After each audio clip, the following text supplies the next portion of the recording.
We have a voicemail number. That number is 219-2-DAVID-P.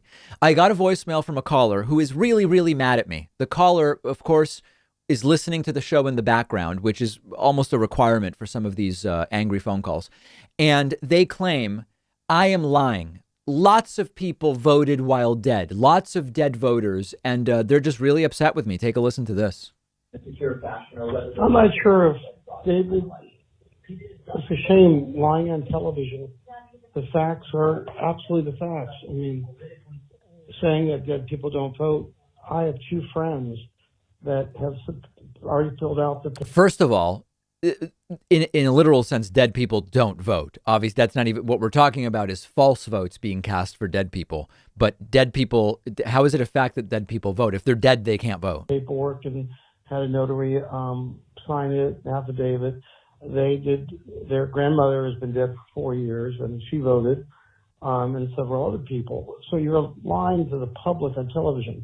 I don't usually watch this program, but that makes me think you're either a puppet, right, or interested in just false narratives, right. But either way, I don't know if somebody should allow somebody to blatantly lie on television like this. It's just sad. Anyway, I expected better, or at least I shouldn't. Some of these people on television, like this program, right, are more interested in hate than reality. Right. Truth will always set people free. Oof. Anyway, that's what I have to say. I just was watching, and I thought this was an insane statement to make. And there were definitely legal actions going on. Yeah, I mean, listen. So we have to understand. This is kind of how they get you. They gish gallop you and they say, listen, there's affidavit. This is exactly what the Trump campaign did. Kayleigh McEnany holding up all of these affidavits. Affidavits aren't actual proof of anything. And when the way to analyze claims of supposedly dead people voting is you do what the BBC did. And the BBC started with the claim in Michigan of 10,000 dead voters. They took a sample. They figured out a bunch of those people are alive. A bunch of those people, there's no reason to think they are dead. Some of the dead people voting were sons voting, and the votes due to clerical errors being credited to their fathers. You know, when someone says, my friend has an affidavit about his grandmother voting, we don't know anything about it. It's an anecdotal claim about one vote. And even if true, would be meaningless in the broader context of the election. But we've got to be really careful, guys. We can't fall for this stuff.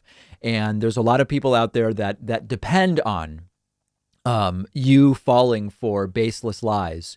And we've all got to protect ourselves from that. We have a great bonus show. We will talk about which recounts will happen and which ones will not. We will talk about Speaker Pelosi round 2 and also the fiasco happening in South Dakota with their Republican governor and coronavirus.